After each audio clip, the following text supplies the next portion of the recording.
content writing. My dear students, today it's your first lesson, it's your first lecture, so we are going to have an introduction of our course outline. Apart from that, we are going to learn some of the important terms related to content writing. We'll understand what is SEO, and we are going to unleash some of the types of content writing. Along with it, we are going to learn about niche. हमारा आज का जो main topic है वो niche से related है. So we are going to understand कि niche क्या होती है, profitable niches कैसे कहाँ चूज की जाती हैं और कैसे आप एज अ कंटेंट राइटर एक सूटेबल नीश को चूज करके अपना जर्नी और अपना career as an content writer start कर सकते हैं. So having said that, let's get started. हमारी आज की क्लास हम इंट्रोड्यूस कर रहे हैं अपने तमाम मॉड्यूल्स को. So I am going to tell you कि आप पूरी इस 1.5 मंथ की ट्रेनिंग में क्या सीखने वाले हैं. ठीक है. So this course is divided into 7 modules. It means कि हमने वो तमाम चीज़ें जो आपको practically as an content writer जब आप कहीं पर जॉब कर रहे होते हैं या किसी क्लाइंट को आप हैंडल कर रहे होते हैं, तो देयर आर सर्टन नीड्स. कुछ ऐसी चीज़ें होती हैं, कुछ ऐसी स्किल्स होती हैं जो आपको आनी चाहिए. हमने उन्हीं नीड्स को सामने रखते हुए आपके मॉड्यूल्स को तरतीब दिया हुआ है. ठीक है. So these are the 7 needs of yours जो मॉड्यूल के हिसाब से अरेंज हुए हुए हैं. So first module is researching and formatting. आपको सिखाया जाएगा मॉड्यूल नंबर 1 में कि रिसर्च कैसे किया जाता है. वी ऑल नो कि हम लोग गूगल को या सर्च इंजन्स को यूज़ करके रिसर्च करते हैं, लेकिन एज एन कंटेंट राइटर आपको रिसर्चिंग एडवांस वाली आनी चाहिए. It means that you should know how to filter some things in the Google search engine को कैसे अपडेट करना है सो दैट आपके सामने सारी लेटेस्ट रिसर्चेज आएँ, और कैसे सर्च इंजन को यूज़ करना है कुछ प्रॉम्प्ट्स को यूज़ करते हुए, कुछ टेक्निक्स को यूज़ करने के लिए, ताकि आप वैल्यूएबल डेटा आसानी से कम टाइम में एक्सेस कर सकें. सो मॉड्यूल नंबर 1 में आपको ये तमाम टेक्निकलिटीज़ प्रैक्टिकली सिखाई जाएंगी. साथ ही साथ we will work on the formatting of the content. अब कंटेंट की बहुत सारी किस्में हैं जो इंटरनेट पर मौजूद हैं, और हर किस्म अलग तरीके से लिखी जाती है, फॉर्मेट की जाती है. So we are going to understand कि इनका फॉर्मेट कैसे बनाया जाता है. Then the second module is based on types of content. जैसे what is a website content, information content और commercial content. So हर content different type का होता है. Let's understand it in detail. Please confirm if my voice is audible and you can see my screen as well. जी madam, all okay, आप you can continue. Thank you, sir. So my dear students, firstly, हम information based content की तरफ चलते हैं. Information based content is a content जैसे how to cure headache. अच्छा, सो मैं आपके साथ डिस्कस कर रही थी कि there are different types of content. Internet पे 2 तरह से कंटेंट को लिखा जाता है मेनली. पहला वो तरीका होता है जिसमें आप कंटेंट में इंफॉर्मेशन प्रोवाइड कर रहे होते हैं, हाउ टू गाइड जिसे कहते हैं, या जिसमें लोगों की क्यूरीज को या क्वेश्चन को आंसर किया जाता है. दूसरा वो टाइप ऑफ द कंटेंट होता है जिसमें आप कुछ चीज़ सेल कर रहे होते हैं, कमर्शलाइज कर रहे होते हैं, एडवर्टाइज कर रहे होते हैं. I have opened the first type of content जिसमें हम इंफॉर्मेशन बेस्ड डेटा एक्सेस कर रहे हैं. ठीक है. सो ये कौन सा टाइप ऑफ कंटेंट है? इंफॉर्मेशन बेस्ड कंटेंट है. इंफॉर्मेशन बेस्ड कंटेंट में आपके किसी सवाल का जवाब दिया जाता है. ठीक है. इंफॉर्मेशन बेस्ड कंटेंट में आपकी तमाम क्यूरीज से रिलेटेड डेटा लिखा जाता है. सो गूगल इस तरह का डेटा आपके सामने लाता है जहाँ पे आपके सवालों का जवाब हो या आपकी किसी प्रॉब्लम का सोल्यूशन हो. मिसाल के तौर पर आप किसी ऐसी जगह पर मौजूद हैं या किसी ऐसे वक्त पे सर्च कर रहे हैं जहाँ पर आप किसी डॉक्टर को एक्सेस नहीं कर सकते, तो आप गूगल से मदद हासिल करेंगे कि कैसे, how can I get rid of my headache. ठीक है. गूगल आपके सामने आपके हाउ को पढ़ते हुए ऐसा कंटेंट या डेटा लेकर आएगा जो आपके इस हाउ को आंसर कर सके इस तरह से कि आपको फ़ायदा हो. ठीक है. सो गूगल आपको इंफॉर्मेशन बेस्ड डेटा की तरफ डायरेक्ट कर देगा या लेकर जाएगा. अगर आप देखें तो इंफॉर्मेशन बेस्ड डेटा कुछ डिफरेंट तरह से लिखा जाता है. इंफॉर्मेशन बेस्ड डेटा क्योंकि आपको इंफॉर्मेशन प्रोवाइड करने के लिए लिखा जाता है, तो इसी वजह से इसको बहुत आसान लफ्ज़ों में और बहुत ही स्ट्रक्चर्ड करके लिखा जाता है. तमाम हेडिंग्स और डिटेल्स प्रोवाइड की जाती हैं, लिंक्स ऐड किए जाते हैं, इमेजेस ऐड की जाती हैं, वीडियोस ऐड किया जाता है, so that a user can get the most out of it. इसी के साथ साथ आपके सामने तमाम डिटेल्स, तमाम चीज़ों को इंतहाई डिटेल में ऐड किया जाता है. एंड दैट्स वाई आप देखेंगे कि ये बहुत ही ज़्यादा लेंथी कंटेंट होता है. ठीक है। सो इंफॉर्मेशन बेस्ड डेटा एक ऐसा डेटा होता है टाइप 1, अभी तक हम डिस्कस करें कंटेंट की, जिसमें आप सब लिखना सीखते हैं इस तरह का डेटा जो लोगों की प्रॉब्लम्स को सॉल्व करता हो, जो उनके क्वेश्चंस को आंसर करता हो, जो उनको इन्फॉर्मेशन प्रोवाइड करता हो। Second type of the data वो डेटा होता है जो किसी चीज़ को एडवर्टाइज कर रहा होता है। ठीक है, मिसाल के तौर पर आप घर पे बैठकर सर्च करते हैं कि बेस्ट सन ग्लासेस कहाँ से मिलेंगी, या बेस्ट वीआर हेडसेट कहाँ से मिलेगा, या बेस्ट डिजिटल वॉच कहाँ से मिलेगी। आपके सामने गूगल ऐसा डेटा लेकर आएगा जो आपके सामने जो आपको एक बेहतर डिजिटल वॉच या सन ग्लास या वीआर हेडसेट खरीदने में मदद देगा। So let's try to understand that also with an example. For example मैं यहाँ लिखती हूँ बेस्ट वीआर हेडसेट। मेरे सामने ये डेटा आ गया। ठीक है, इसको हम ओपन करते हैं। कमर्शियल कंटेंट जो है वो इंफॉर्मेशन बेस्ड कंटेंट के मुताबिक बिल्कुल डिफरेंट फॉर्मेट में लिखा जाता है। अगर आप देखें इस कंटेंट को तो आप देख सकते हैं कि यहाँ पर पहले डिटेल प्रोवाइड की जाती है आपको, ये प्रोडक्ट से रिलेटेड लिखा जाता है, और साथ ही साथ आपको उस प्रोडक्ट को ख़रीदने के लिए एक जगह भी दे दी जाती है, एक नेविगेशन दे दिया जाता है, एक डायरेक्शन दे दिया जाता है कि आप यहाँ से इस चीज़ को परचेज भी कर सकते हैं।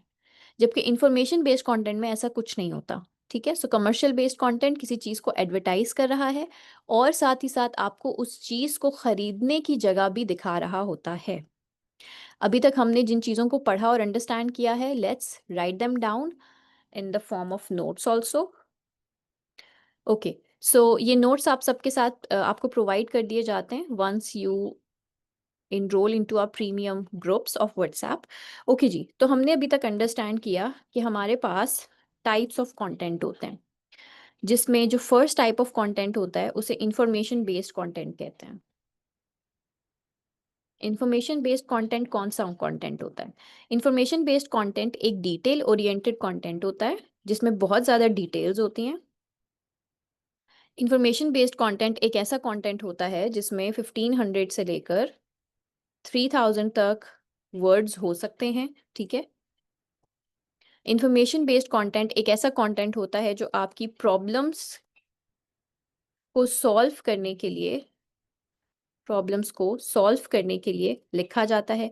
सो इसमें आपके तमाम क्वेश्चंस के आंसर्स होते हैं और आपको सॉल्यूशंस मिलते हैं। ठीक है, so as a content writer आप क्या करेंगे, आप एक ऐसा कंटेंट लिखेंगे जो बहुत ही ज़्यादा डिटेल्स का हामिल होगा, जिसमें आप किसी प्रॉब्लम को जिसे डिस्कस करें आप उसके सारे क्वेश्चंस के आंसर्स देंगे और प्रॉब्लम को सॉल्व करने की कोशिश करेंगे as much as you can. अपने रीडर की सहूलत के लिए आप उसमें इमेजेस ऐड करेंगे सो दैट वो चीज़ों को अंडरस्टैंड कर सकें, इन्फोग्राफ्स ऐड करेंगे, वीडियोस ऐड करेंगे। ये तमाम चीज़ें कहाँ से ऐड करनी है इनको भी हम अभी डिस्कस करने वाले हैं। ठीक है, सो एक ऐसा कंटेंट जो 1500 टू 3000 वर्ड्स पर मुश्तमिल हो, जिसमें प्रॉब्लम के आंसर्स मिलते हों, जिसमें क्यूरीज के आंसर्स मिलते हों, प्रॉब्लम सॉल्व होती हुई नज़र आती हो, ऐसे डेटा को हम कहते हैं इंफॉर्मेशन बेस्ड कंटेंट या इंफॉर्मेशन बेस्ड डेटा। जो एक ख़ास बात है जो आपने लाजमी करनी है इस डेटा में, जो चीज़ आपने ऐड करनी है, दैट इज़ FAQ, जिसे हम फ्रीक्वेंटली आस्क क्वेश्चंस कहते हैं। फ्रीक्वेंटली मींस अक्सर पूछे जाने वाले सवालात। अगर हम इस डेटा को भी ओपन करें तो आप देखेंगे कंक्लूजन से पहले इन्होंने FAQs लाजमी ऐड किए हुए होंगे। लेट्स सी, यस, ये देखिए, अब बॉटम लाइन यानी कंक्लूजन से पहले FAQs ऐड हुए हुए हैं, जिसका मतलब ये है कि जो लोग इस टॉपिक से रिलेटेड हेडिक से रिलेटेड जो लोग अक्सर सवाल पूछते हैं वो कुछ ये हैं, और आप यहीं से देखेंगे कि इनके आंसर्स भी मौजूद हैं। ठीक है, सो हम क्या करते हैं कि फ्रीक्वेंटली आस्क्ड क्वेश्चन या FAQs लाजमी अपने इंफॉर्मेशन बेस्ड कंटेंट में ऐड करते हैं। एक तो ये लोगों की सहूलत के लिए लिखे जाते हैं, दूसरा अगर आप इनको ऐड करते हैं तो गूगल आपको एज अ वैल्यूएबल राइटर देखता है और आपके कंटेंट को बहुत अच्छे से रैंक करता है। गूगल की नई अपडेट के मुताबिक अब कीवर्ड्स के थ्रू आप लोगों का कंटेंट रैंक नहीं होता, अब इंटेंशन की बेसिस पर आपका कंटेंट रैंक होता है। जितना ज़्यादा आप कंटेंट लिखते हैं लोगों की सहूलत और उनकी हेल्प के लिए और उनके प्रॉब्लम को सॉल्व करने के लिए, उतना ही ज़्यादा आपका कंटेंट जो है वो ट्रैफिक गेन कर सकता है, या गूगल उसको अच्छी पोजीशन देता है, लोगों के सामने लेकर आता है।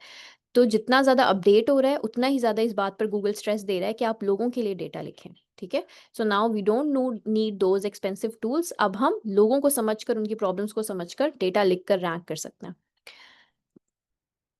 Then we have a commercial based content.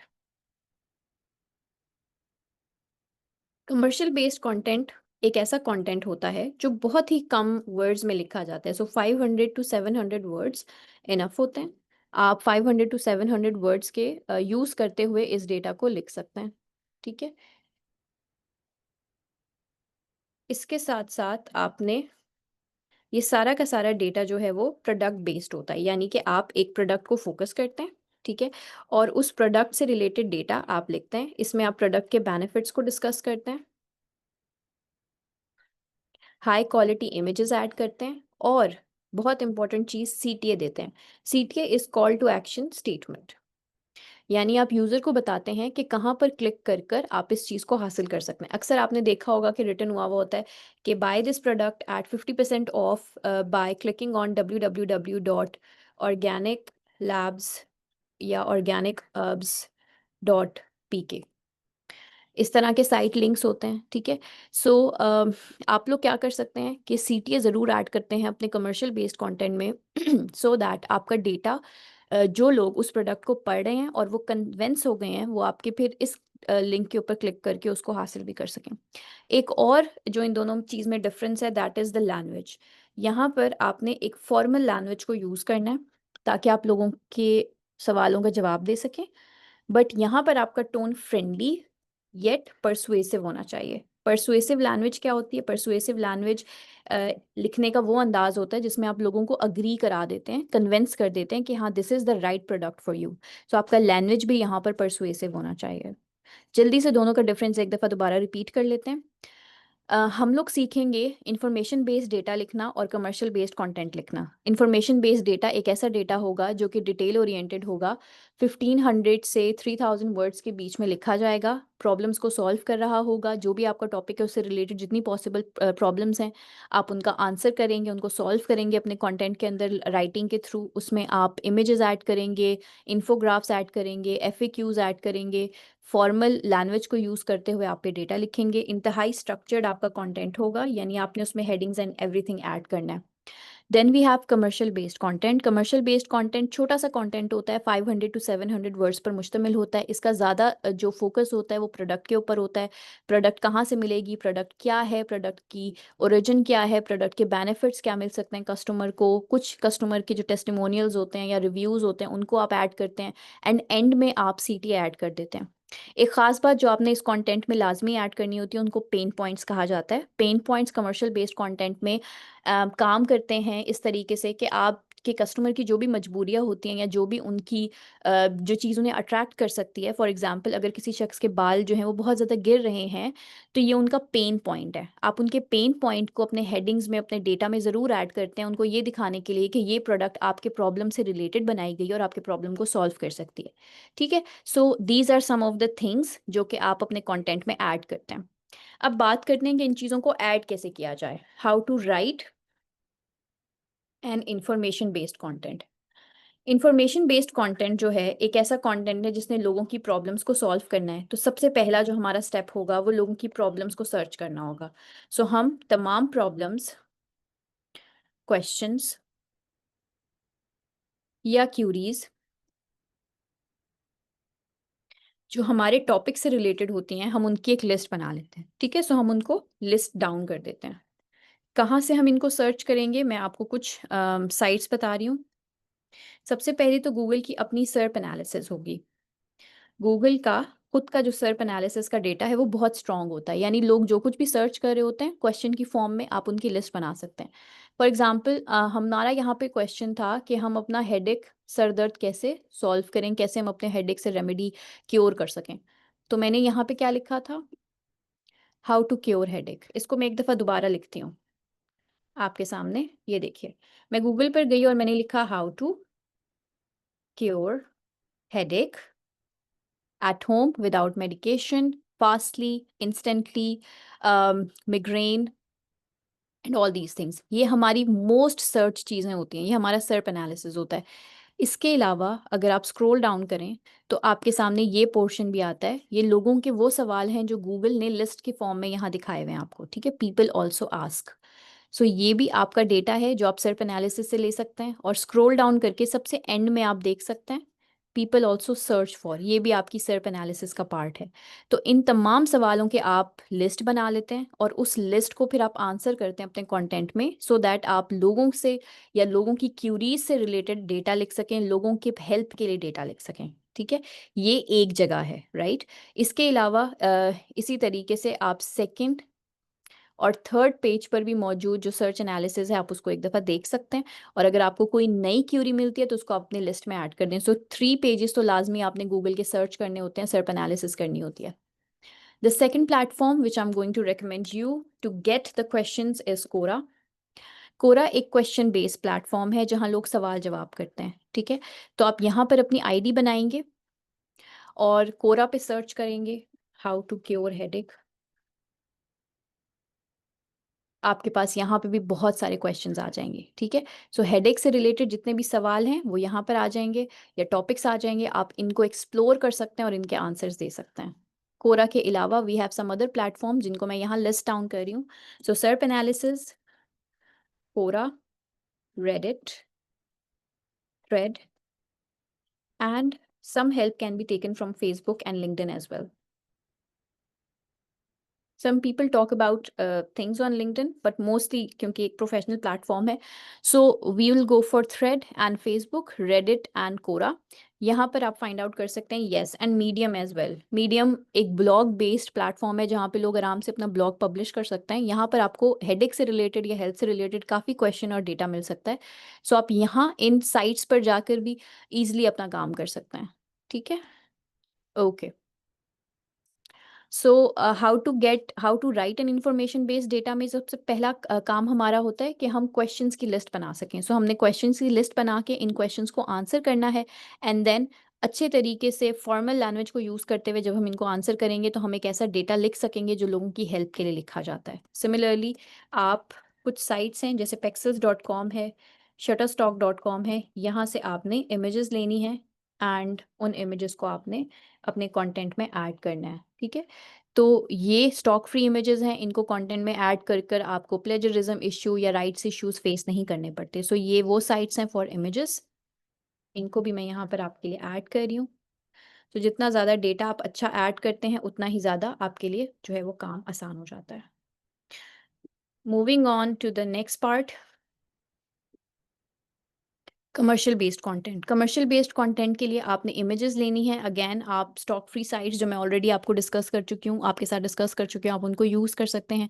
उनको यूज़ करके आप अपने डेटा में ऐड करें, अमेजिंग CTAs ऐड करें, टेस्टिमोनियल्स लें, and you will be able to write a content that would sell anything for you. ठीक है, so these are the 2 types. अब ये दोनों चीज़ें मैंने आपको क्यों समझाई हैं, क्योंकि हमारा मॉड्यूल नंबर 2 इन पर बेस करता है। मॉड्यूल नंबर 2 में हम सीखेंगे कि हम इंफॉर्मेशन बेस्ड डेटा कैसे लिखेंगे, कमर्शियल बेस्ड डेटा कैसे लिखेंगे, इनको अपने पोर्टफोलियो में कैसे ऐड करेंगे ताकि हम क्लाइंट्स को दिखा सकें एविडेंस के तौर पर कि हम ये काम कर सकते हैं।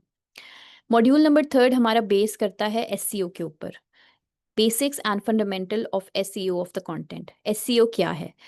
Search engine optimization is an art, is a practice जिसमें आप अपने कंटेंट को रैंक करना सीखते हैं। ठीक है, तो हम अंडरस्टैंड करेंगे बेसिक्स लेकिन इंपॉर्टेंट चीज़ें SEO से रिलेटेड जो हमारे कंटेंट को रैंक कराने में हमारी मदद कर सकती हैं। कंटेंट में क्या ऐड करें, कैसे ऐड करें, कैसे कंटेंट लिखें ताकि उसकी एक अच्छी SEO हो, ये हम सीखने वाले हैं।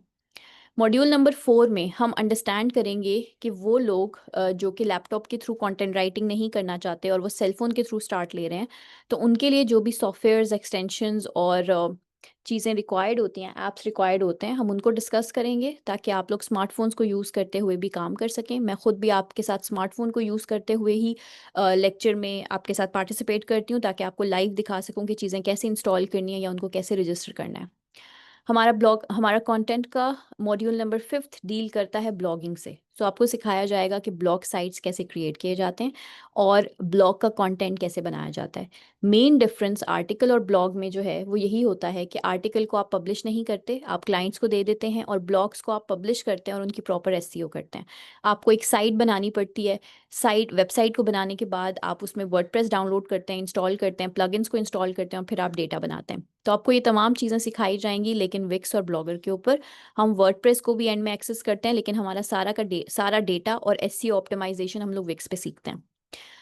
सो आपको सिखाया जाएगा कि ब्लॉग्स कैसे बनाने हैं, अच्छा कंटेंट कैसे ऐड करना है, ब्लॉग्स की एसईओ कैसे करनी है, and all the things related to the blogs and blogging will be taught to all of you.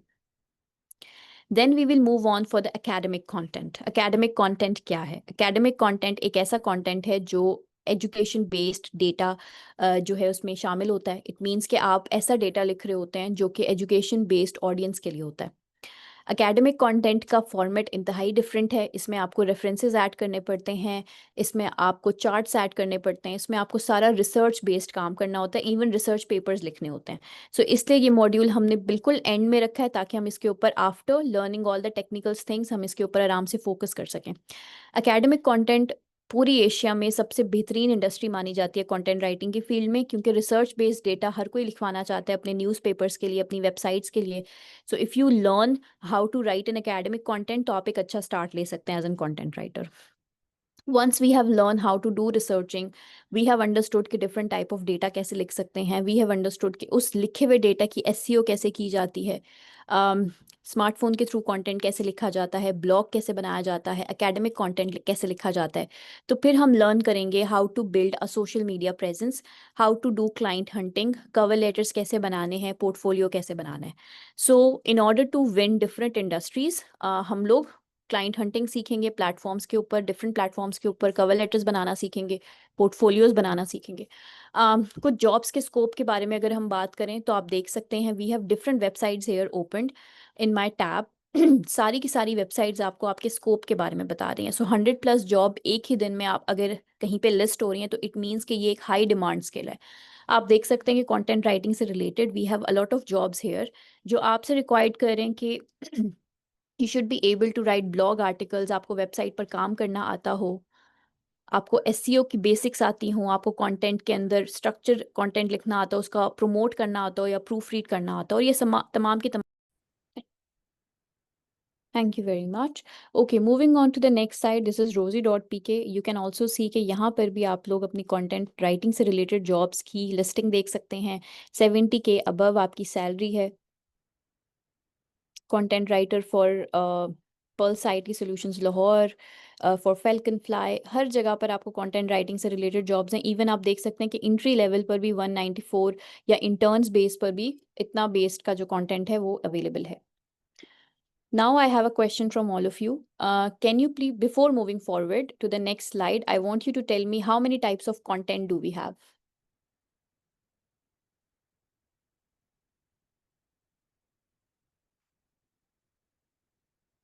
So that I would know that you were listening to me. How many types of content do we have? कितना type of content है जो Google पर available होता है या हम as a content writer लिखते हैं? Very good. 2 types of content. नाम, information based content and commercial based content. Very good. SEO किसे कहते हैं?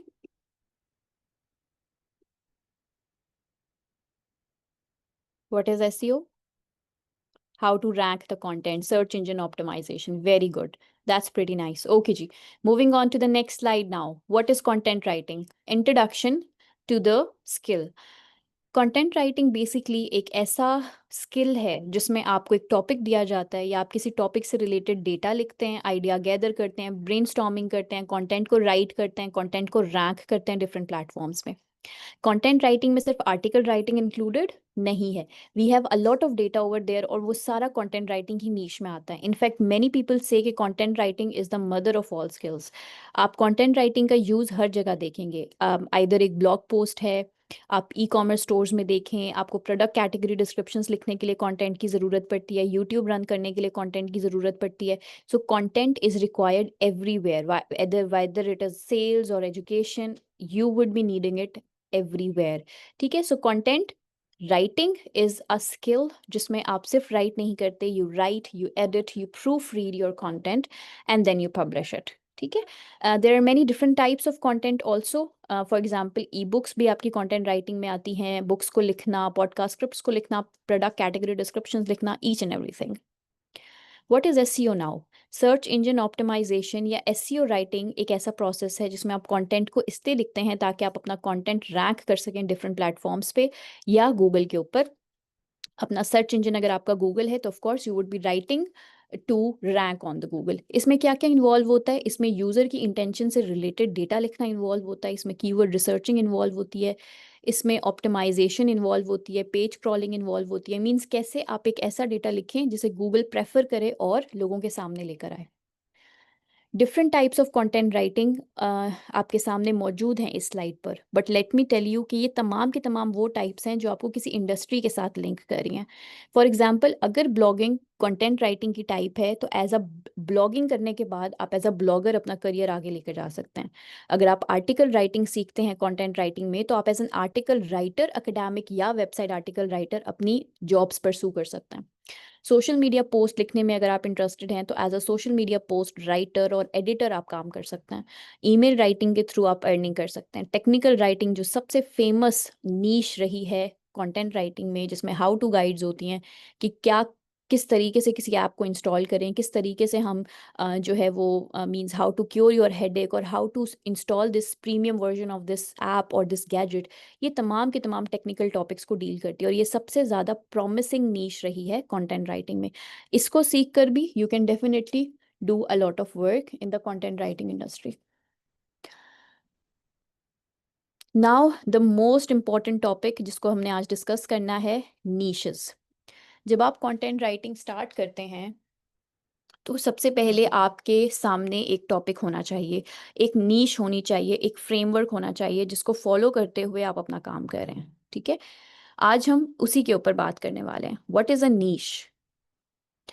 नीश एक स्पेसिफिक सेगमेंट होता है या ब्रॉडर मार्केट होती है आपके टॉपिक का। फॉर एग्जांपल, मैं इसको कहती हूँ कि ये सब सेक्शन है। मींस आपकी टॉपिक जो बहुत बड़ा टॉपिक है, जनरल टॉपिक है हेल्थ, आप उसको शॉर्ट कर देते हैं, उसकी उसकी जो है वो कोई सब मार्केट ढूंढते हैं जिसमें आप अपना काम कर सकें, पर्टिकुलर ऑडियंस के लिए टारगेट को फोकस करते हुए लिखते हैं। फॉर एग्जाम्पल, हमारे पास हेल्थ एक टॉपिक है जो बहुत बड़ा जेनेरिक टॉपिक है, ब्रॉड मार्केट है। आप एक नीश चूज करते हैं जो हेल्थ इंडस्ट्री में हो, हेल्थ से रिलेटेड कोई ऐसा टॉपिक, कुछ भी ऐसा जो आप लिख सकते हैं, जिसमें आप लिखने में इंटरेस्टेड होते हैं, जैसे कीटो डाइट फॉर एग्जांपल, या डाइट बेस्ड फूड या सप्लीमेंट्स फॉर एग्जांपल, जो कि लोगों को डाइटिंग करने में हेल्प आउट कर सकते हैं। ठीक है, सो आप इस टॉपिक को हेल्थ के अंडर चूज करते हैं एज अ नीश। ठीक है, ये एक स्पेसिफिक टॉपिक हो गया अंडर द ब्रॉडर मार्केट। उसको चूज करने के बाद आप उस पर्टिकुलर ऑडियंस से रिलेटेड डेटा लिखते हैं। आप एक लोगों को वैल्यू प्रोवाइड करते हैं। ठीक है, और आप एक स्पेसिफिक मार्केट को टच कर रहे होते हैं। सो स्पेसिफिक जॉब्स आपके लिए होती हैं, स्पेसिफिक वैल्यू एडिशन आप कर रहे होते हैं, और स्पेसिफिक इंडस्ट्रीज आपसे लिंक करती हैं। सो नीश को चूज करने के बाद आपका 50% काम हो जाता है। आपको पता होता है कि आपने क्या लिखना है और कहाँ उसको मार्केट करना है। सो आज की क्लास में हम लोग नीश को सेलेक्ट करके ही वापस जाएंगे। Why choosing a niche is important? Choosing a niche is important because it helps you to attract a specific target audience. आप अच्छे रीडर्स को, टारगेटेड ऑडियंस, अच्छी पर्टिकुलर ऑडियंस को टारगेट कर सकते हैं। जो लोग आपके कंटेंट पे इंटरेस्टेड हैं, आप सिर्फ उन्हीं के लिए कंटेंट लिख रहे हैं। अक्सर ऐसा माइंड में आता है कि इतने सारे लोग तो लिख रहे हैं, व्हाट इफ हम लोग ना लिखें तो क्या ही फर्क पड़ जाएगा। But if you know something about your topic, ठीक है, if you know something about your topic and you think कि आपका ये लिखना लोगों को हेल्प कर सकता है, और आप वो ऑडियंस, वो काम करते भी हैं उस ऑडियंस के लिए, तो definitely audience read and value your content. Authority building करना आसान है, यानी आप उस एरिया में बहुत जल्दी एक्सपर्ट बन जाते हैं। इंस्टेड कि आप 4-5 चीज़ों में एक्सपर्ट बने, आप एक ही चीज़ पे फोकस करते हैं and you become expert at it. उसमें कंपटीशन भी कम होता है, यानी गूगल पे रैंक करना आसान हो जाता है, एंड देन मोनेटाइजेशन भी आसान होती है। इंडस्ट्री रिलेटेड जॉब करना आसान होता है। ब्रांड्स भी उन्हीं लोगों को प्रेफर करते हैं। इवन आप भी ब्रांड्स को अप्रोच कर सकते हैं बिकॉज आपके पास डेटा है जो उन्हें चाहिए। Now how to do the niche researching. Niche research करने के लिए कुछ स्टेप्स हैं जिनको हम आज फॉलो करेंगे। Step number 1, identify your interest and skill. सबसे पहले आपने एक लिस्ट बनानी है, नोटबुक ओपन करेंगे। वो टॉपिक्स जिनमें आप पैशनेट हैं, या जिनमें आपको नॉलेज है, या जिनमें आप रिसर्च करना चाहते हैं, रिसर्च कर सकते हैं, आप उसका लिस्ट बनाएंगे। ठीक है, अपने आप से पूछिए कि किस टॉपिक में मैं इंटरेस्टेड हूँ, टू राइट डाउन थिंग्स। आखिर ऐसी क्या चीज़ है जिसमें अक्सर लोग मेरी मदद चाहते हैं? अक्सर लोग मेरे पास आते हैं और मुझसे किसी चीज़ के बारे में बात करते हैं, उस चीज़ के बारे में बात करना मुझे अच्छा लगता है। ठीक है, उसको भी लिखें। लिस्ट करें 5 से 10 टॉपिक्स की जिनमें you enjoy to read and write. ये आपका पहला स्टेप होता है, ठीक है। So open your notebook and write down 5 to 10 topics जिनमें बात करना आपको अच्छा लगता है, आप पैशनेट हैं। हेल्थ हो सकता है, एजुकेशन हो सकता है, फाइनेंस हो सकता है, ट्रेडिंग हो सकती है, कुछ भी हो सकता है। सो 5 to 10 टॉपिक्स जो इसमें आप इंटरेस्टेड हैं, पैशनेट हैं। स्टेप नंबर 2, उन 5 to 10 टॉपिक्स की हम मार्केट को एक्सप्लोर करते हैं। तो हमारे पास बहुत सारे टूल्स हैं जिसमें सबसे बेसिक टूल हमारे पास गूगल ट्रेंड्स का है। ईजिली फ्री में एक्सेस कर सकते हैं उसको। तो हम यहाँ गूगल ट्रेंड्स को ओपन भी कर लेते हैं। आपने जाना है trends.google पे, ठीक है, और अपने टॉपिक को इंटर करना है। सो trends.google पे जाएंगे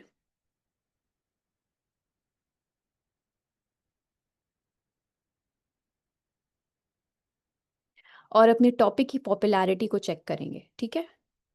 फॉर एग्जाम्पल मैं यहाँ पे एजुकेशन से रिलेटेड कुछ लिख रही हूँ, ठीक है। सो मैंने यहाँ पे एजुकेशन को एक्सप्लोर करना शुरू कर दिया। अब मुझे गूगल बताएगा ट्रेंड के मुताबिक कि ये टॉपिक पाकिस्तान में एक दिन में कितना लिखा गया है या कितना सर्च किया गया है। आप देख सकते हैं कि ग्राफ एंड वाला जो है वो ऊपर की तरफ जा रहा है, पीक की तरफ जा रहा है, ठीक है। अब थोड़े फिल्टर्स अप्लाई करते हैं। पाकिस्तान की जगह हम देखते हैं पूरी दुनिया में लोग एजुकेशन को कितना सर्च कर रहे हैं। एक दिन की बजाय पिछले 1 साल में लोग कितना एजुकेशन को सर्च कर रहे हैं। 1 साल की बजाय पिछले 5 सालों में, ठीक है, लोग कितना सर्च कर रहे हैं एजुकेशन को। तो आपके सामने ग्राफ आ जाता है। ओके, अब क्या हुआ कि हमें पता लगा कि जिस टॉपिक को हम चूज कर रहे हैं उस टॉपिक का ट्रेंड क्या है। गूगल ट्रेंड हमें फ्री में इतना वाइड डेटाबेस प्रोवाइड कर देता है। ये आपका सेकंड स्टेप है। इसके अलावा भी आप कुछ टूल्स यूज़ कर सकते हैं जिसमें ऊबर है, ऊबर सजेस्ट है, answerthepublic.com है। इसको आप अगर देखें तो आपको कुछ क्वेश्चंस मिलेंगे अपने टॉपिक से रिलेटेड, लेकिन पॉपुलैरिटी सिर्फ आपको गूगल ट्रेंड्स दिखाएगा। ट्रेंड अगर आप वर्बली फाइंड आउट करना चाहें तो अगेन आप रेडिट, कोरा या फेसबुक के ग्रुप में देखेंगे कि लोग उस टॉपिक से रिलेटेड क्या बात कर रहे हैं। Then we have step number third, analyse the competition. जब आप अपनी नीश के टॉपिक्स को गूगल पे सिलेक्ट कर लेते हैं तो उससे रिलेटेड 10 ब्लॉग्स को आप ओपन करते हैं, ठीक है, और देखते हैं कि क्या वो जेनेरिक बात कर रहे हैं या उस नीश से रिलेटेड बात कर रहे हैं, राइट। सिमिलर वेब को आप यूज़ कर सकते हैं इन ऑर्डर टू चेक। ये देखिए सिमिलर वेब की एक्सटेंशन है, ये आपको बताएगी मजीद कि कितना लोग इसके ऊपर ट्रैफिक लेकर आ रहे हैं, बाउंस रेट क्या है, पेजेस पर विजिट क्या चल रहा है, मंथली विजिट इसकी देख सकते हैं आप लोग 7 मिलियंस में आ रही है। इंगेजमेंट और ट्रैफिक भी आप यहाँ से ट्रेस कर सकते हैं। सो सिमिलर वेब जैसी वेबसाइट्स आपको मजीद उसका ट्रेंड, उसकी पॉपुलैरिटी देखने में चेक करें, हेल्प आउट करेंगे। स्टेप नंबर 4, कुछ मोनेटाइजेशन पोटेंशियल की लिस्ट बना लें। फॉर एग्जांपल देखें कि जिस टॉपिक पे आप लिखने वाले हैं एजुकेशन से रिलेटेड, क्या आप एफिलिएट प्रोडक्ट्स उसके बारे में जो है एफिलिएट प्रोडक्ट्स को बेचेंगे अपने कंटेंट में, लिंक्स लगाएंगे, स्पॉन्सर्ड कंटेंट को आप प्रमोट करेंगे, किसी की सर्विसेज को आप प्रमोट करेंगे, ऑनलाइन कोर्सेज को प्रमोट करेंगे। सो कैसे आप पैसे कमा सकते हैं उस टॉपिक से रिलेटेड, उन चीज़ों को भी थोड़ा सा ब्रेनस्टॉर्म कर लें। Step number 5, narrow down your research. अपनी नीश से रिलेटेड रिसर्च को नैरो डाउन करें। फॉर एग्जांपल अगर फिटनेस आपने यूज़ किया या हेल्थ चूज़ किया तो देखें कि उससे रिलेटेड और क्या टॉपिक हो सकता है जो मजीद सब कैटेगरी हो। सो फिटनेस से रिलेटेड आप वर्कआउट्स ले लें। वर्कआउट्स में भी 15 मिनट का वर्कआउट फॉर बिजी मॉम्स, ये चीज़ आपको चैट जीपीटी से हेल्प आउट करेगा, मतलब उसको मजीद स्पेसिफाई करने में। इसको भी हम सीखेंगे इंशाल्लाह। Step number 6, create topic clusters. ये भी हम एआई को यूज़ करके क्लस्टर्स बनाएंगे। Lastly we have only few minutes left, तो जल्दी से इसको वाइंड अप करते हैं। कुछ प्रॉफिटेबल नीशेस मैं आपके सामने लेकर आ रही हूँ, आप इनमें से चूज करना चाहें तो कर सकते हैं, अदरवाइज उन 2-3 स्टेप्स को फॉलो करके अपनी नीशेस को आपने फाइनल आउट करना है। So we have digital marketing, अच्छी अच्छी नीश है, क्यों? क्योंकि हर बिजनेस को विजिबिलिटी चाहिए। अपॉर्चुनिटीज़ में आप लोग ब्लॉग पोस्ट लिख सकते हैं, वेब कंटेंट लिख सकते हैं, एसईओ राइटिंग कर सकते हैं, इसकी एवरेज पे भी काफ़ी अच्छी है और काफ़ी हाई डिमांड है। हेल्थ एंड वेलनेस तो एक जेनेरिक टॉपिक है, एवरग्रीन टॉपिक है, everybody wants to talk about, know about health and wellness. इसकी सब नीशेस में women health, mental health, diet plans और सप्लीमेंट्स आ जाते हैं। बिगनर फ्रेंडली है, रिसर्च और क्लियर राइटिंग ऑफ कोर्स आप कर सकते हैं। एफिलिएट ब्लॉग्स लिख सकते हैं, प्रोडक्ट रिव्यूज़ कर सकते हैं। फाइनेंस एंड इन्वेस्टिंग आजकल बहुत ही ट्रेंडिंग टॉपिक है, क्योंकि ट्रेडिंग से रिलेटेड, क्रिप्टो से related people want to know, and personal finance से रिलेटेड, स्टॉक मार्केट से रिलेटेड लोग डेटा बहुत एक्सेस कर रहे हैं। Tech and software, AI, apps, reviews, SaaS, software based data लोग हमेशा पढ़ना चाहते हैं और अक्सर लोग इसमें बहुत ज़्यादा काम कर रहे हैं और प्रॉफिट भी ले रहे हैं.